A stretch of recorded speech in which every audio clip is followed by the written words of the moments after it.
انسان کو پیدا فرما دے مگر وہ قادر مطلق اپنی قدرت کاملہ دے باوجود اپنی حکمت کاملہ دے نال انسان کو درجہ بدرجہ شرف وجود بخشیں دے چنانچہ نطفہ مادی بچے دانیے پہنچتے طرح طرح دی کیفیت قسم قسم دے تغیرات دے نال ایک خاص قسم دا مزاج حاصل کرتے جمع ہوا خون بانویں دے والا جمع خون گوشت دی ایک بوٹی بانویں دی بل گوشت دی بوٹی ہجا بانویں دے بل ہجے تے گوشت چڑھویں دے پورا جسم تیار ہوویں دے بل اندر جو روح سٹی ویں دی اور اے بے جان جسم جاندار ہوویں دے دے بولن سنن دیکھن وغیرہ جا مختلف طاقتاں بطور امانت رکھیا میں دے بل مائی بچے کو جن دیے اسی طرح مختلف منازل مراحل طے کرتے ایک انسان بتدریج عالم وجود چاہدے قرآن پاک تخلیق انسانی دے مراحل دا نقشہ ان الفاظ نال خالق کائنات میں پیش ہے اعوذ باللہ من الشیطان الرجیم ثم جعلناه نطفة في قرار مكين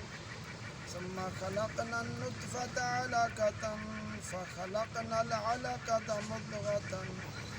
فخلقنا المضغة عظاما فكسونا العظام لحما ثم أنشأناه خلقا آخر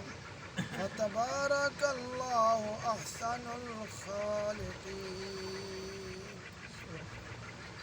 بڑا سا انسان کو ایک پانی دے قطرے جو بڑھائے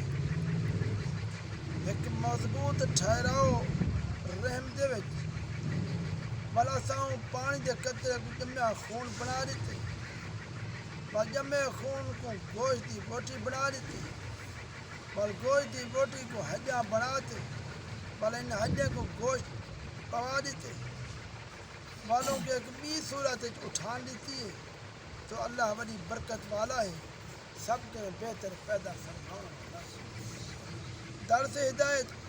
تخلیق انسانی دے مختلف مراحل دے نال گزرنے خداوند دی قدرت دی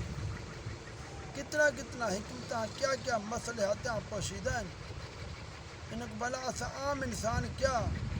میں سمجھ سکتے ہیں لیکن کم سے کم ہر انسان واسطے عبرت نصیحت دے بہت سارے سامان ہیں تاکہ انسان یہ سوچتا رہے کریں کہ غافل نہ رہے میں اصل ہے کیا ہم اللہ کریم نے میرے کو کیا بنا دیتے یہ غور کرتے خداوند تعالیٰ دی قدرت کاملہ تے ایمان گھرنا ہوئے کہیں فخر تکبر خود نمائی کو اپنے قریب نہ مڑے اور یہ سوچتے کہ میں نطفے دی ایک بوند کرو قطرے کرو پیدا تھیا ہمیشہ عاجزی فروتنی دی نال منکسر المزاج بن کے زندگی بسر کرے اور یہ سوچتے قیامت ایمان گھرنا ہوئے جائیں خدا نے میں کو قطرے نطفے جو پانی دے کر پیدا فرمائے انسان بنائے یقیناً وہی طوی قادر ہے مرن کے بعد دوبارہ میں کو زندہ کر دے میرے اعمال نیک بدہ میں کے نہیں حساب دعا کرو اللہ یا اللہ یا اللہ تبارک